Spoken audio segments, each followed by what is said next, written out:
toutes et à tous.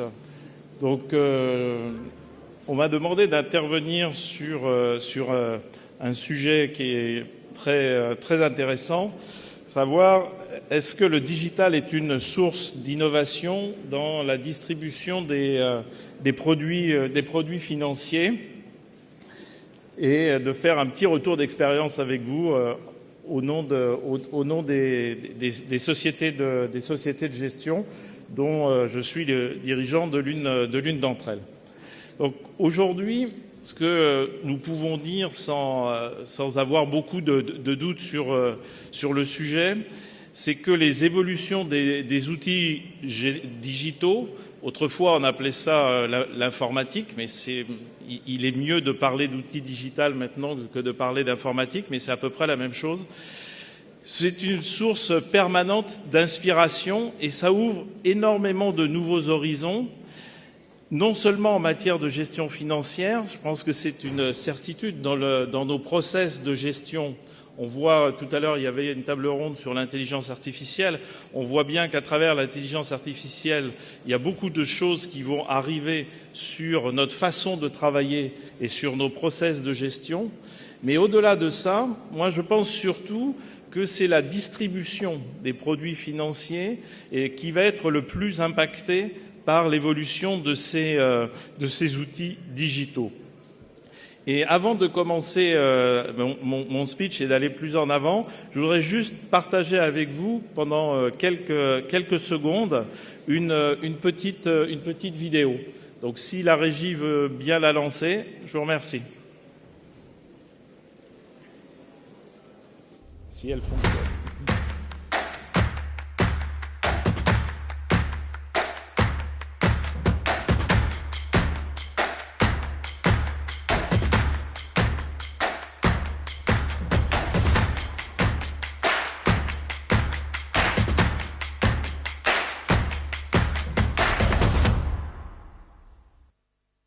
Le terme est très intéressant, le terme d'accélération. Et c'est bien ce à quoi nous sommes confrontés aujourd'hui avec le développement de ces outils technologiques.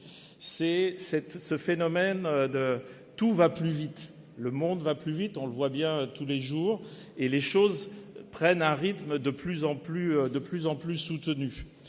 Et on a, dans le début des années 2000, quand Internet est apparu, on ne savait pas très bien vers où on allait. On savait que c'était quelque chose de nouveau, mais on ne voyait pas très bien l'usage qu'on peut en faire. Et aujourd'hui, on a les GAFA.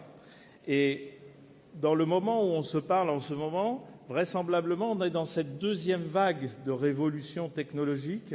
C'est après s'être approprié Internet, après s'être approprié la problématique des données, on vient juste d'en parler. Maintenant, il y a l'utilisation de tout cela. Qu'est-ce que l'on peut en faire? Et on voit bien que les choses vont de plus en plus vite dans ce domaine. Et cette accélération, elle est perceptible aussi chez nos clients. Et pour nous, sociétés de gestion, je pense que là, on a quelque chose d'assez unique, une chance quelque part qui nous est donnée dans ces développements et grâce à ces développements technologiques.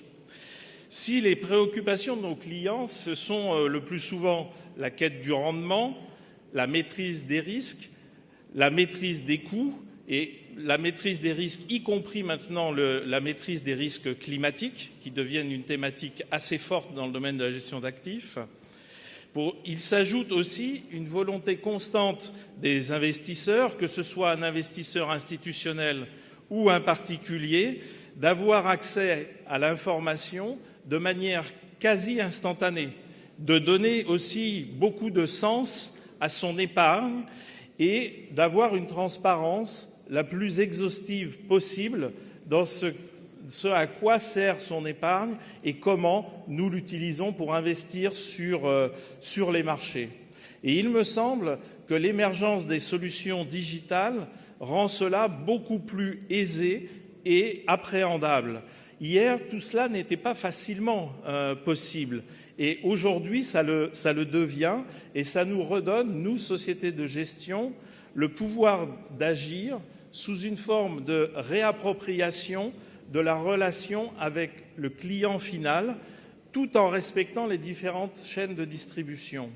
Il faut que vous ayez en tête une société de gestion, lorsque nos fonds d'investissement sont placés auprès de clients particuliers, finalement, aujourd'hui, ce client particulier, on n'y a pas accès.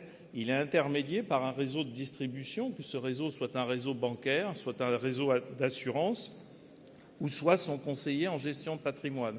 Mais ce client final, nous ne le connaissons pas. Et donc, c'est très difficile de communiquer avec lui, d'avoir accès à lui. Et donc, les outils d'aujourd'hui, je pense, nous redonnent la possibilité de faire ça. Je pense en particulier à cette notion de la connaissance des besoins clients, ce relevé de la connaissance des besoins clients que tous les distributeurs doivent faire auprès des investisseurs. Eh bien, cette connaissance client, on va pouvoir mieux la partager avec le distributeur et la société de gestion. C'est exactement la même chose dans le domaine du reporting. Aujourd'hui, si vous avez un compte titre dans une banque ou un contrat d'assurance vie multisupport, entre le moment où vous investissez et le moment où vous recevez vos reportings, dans le meilleur des cas, vous en recevez une fois par trimestre, peut-être deux fois par an, c'est tout. Or, les marchés financiers, l'évolution des prix sur les marchés financiers, ils ne bougent pas 2 fois par an. Il y a une nécessité qui est de mieux communiquer, de communiquer à une vitesse accélérée. Et là aussi, les outils digitaux, dans cet environnement réglementaire qui, lui, devient bien complexe, vous avez vu l'apparition d'un certain nombre de mots dans la vidéo que je vous ai montrée, eh bien cet environnement réglementaire complexe, lui aussi, il devient solvable dans un parcours client de plus en plus digitalisé. Mais il faut être aussi clair, le digital, de mon point de vue, n'a pas vocation à se substituer au conseiller dans la relation commerciale. Au contraire, il vient enrichir la démarche de conseil au profit de l'épargnant.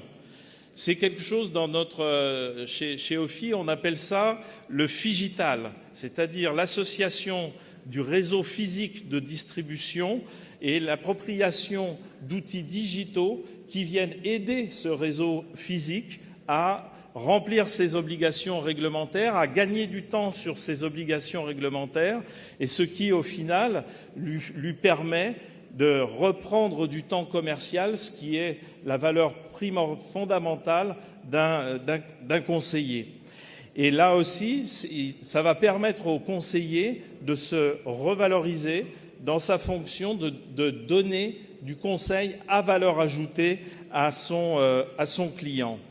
Et c'est très certainement là où il y a l'apport majeur. Là, c'était pour la partie client individuel, mais dans le domaine des institutionnels, le sujet, lui, il est à peu près de même nature, mais il est très lié aux services à valeur ajoutée que l'on peut adresser auprès des clients institutionnels grâce aux outils digitaux.